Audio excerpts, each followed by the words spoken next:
करवीर पोलिसांनी सराई चोरट्याच्या मुसक्यावर चोरीच्या मोठ्या गुन्ह्याला पर्दाफाश केला आहे। विशेष म्हणजे चोरीत त्याच्या मैत्रिणीचाही सहभाग असल्याचं उघडकीस आलं असून दोघांच्या ताब्यातून तब्बल 5,50,000 रुपये सोन्याचे दागिने हस्तगत करण्यात आले आहेत। पोलीस अधीक्षक निरोध पल यांच्या मार्गदर्शनाखाली आणि पोलीस निरीक्षक रवींद्र कळमकर यांच्या सूचनेनुसार गुन्हे शोध पथक तपास करत असताना मिळालेल्या गोपनीय माहितीच्या आधारे बुद्रगड तालुक्यातील फये येथील अवधूत लहू धुरे याला ताब्यात घेण्यात आले। चौकशीत त्याने चोरीची कबुली दिली। आरोपीकडून 32 ग्रॅम वजनाचे सोन्याचे गंठण आणि सोन्याची अंगठी असे सुमारे 4,06,000 रुपयाचा मुद्देमाल जप्त करण्यात आला।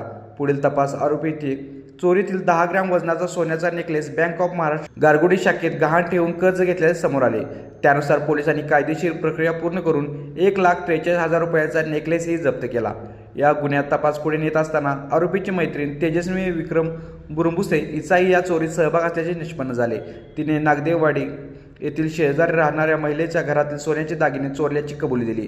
दरम्यान मुख्य आरोपी अवधूत धुरे हा सराईत गुन्हेगार असून त्याच्यावर यापूर्वी मोटरसायकल चोरीचे 4 गुन्हे दाखल असल्याची माहिती पोलिसांनी दिली आहे।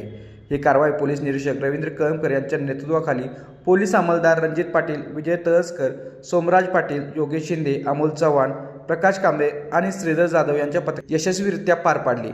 करवीर पोलिसांच्या या कारवाईमुळे नागरिकांमधून समाधान व्यक्त होत आहे।